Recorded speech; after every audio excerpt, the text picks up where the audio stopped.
Hi, my name's Daniel Lance Wright. That's the name I write under. I'm a novelist, a multi-genre author. Actually, I've got autumn romances, I've got action adventure, Paradise Flawed there, historical adventure, good book right here about the lady pirate Anne Bonny, phobia, suspense thriller. Uh, I have several different genres you might be interested in, and I enjoy telling stories. The one we're going to talk about today, though, is Annie's World Jake's Legacy. And the reason is it's because this is the first of a trilogy, and we have the second one, which is coming out sometime later this year. And I would really like you to read the first one. And I think if you do, you'll really want to read the second one. So obviously, I'm going to read you an excerpt from it. So here we go. As soon as I find it, here it is. Jake watched, but lay helpless. Annabelle, you're trapped. Get down from there. With no sign of fear on the child's face, she strung the arrow and slid it to the ideal knock point, then said to Baker, My mother's name was Lily Catherine Spencer. In the time it took Jake's heart to beat once, Annie B. raised the bow, drew, and let the arrow fly. It plunged deep into the left side of Hiram Baker's chest. He gasped, dropped the knife, and fell, rolling to the bottom, coming to a lifeless rest next to the hollow stump filled with blooming bluebonnets. Slung to the side of his head was a bright orange clay disc on a leather string that he wore around his neck beneath his shirt. On it was scribed Glory's name. Jake's discomfort paled in comparison to what a 10-year-old girl had just done.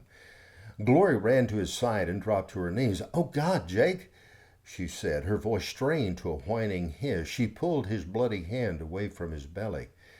For the first time, he felt he could look down at his wound and assess the extent of damage. He observed the laceration had penetrated deep into the dermis, but had not cut into the intestines. Somewhat relieved, he smiled weakly at Glory. "You once told me that your mother was a good seamstress. I think Dame Fortune and I will have the opportunity to see just how good she really is."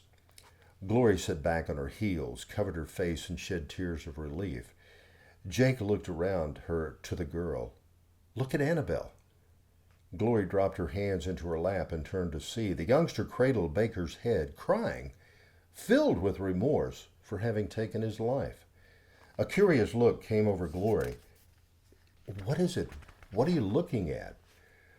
Glory rose and walked to Baker's body. She ran a hand over the grieving child's head, but her eyes and interest were on that disc around Baker's neck. Upon close examination, she straightened. "I gave this to Chauncey the last time I saw him. I'll never know exactly what happened, but it's clear he didn't survive." Softly, she began to weep again. It was the closure she needed. Lana was working her way up the hill from the river, taking it slow, aiding Myrna. But his concern remained with the girl. She mourned for a man that only knew evil as a way of life. "Annabelle, please, child, come here," he said as gently as he could through his own pain.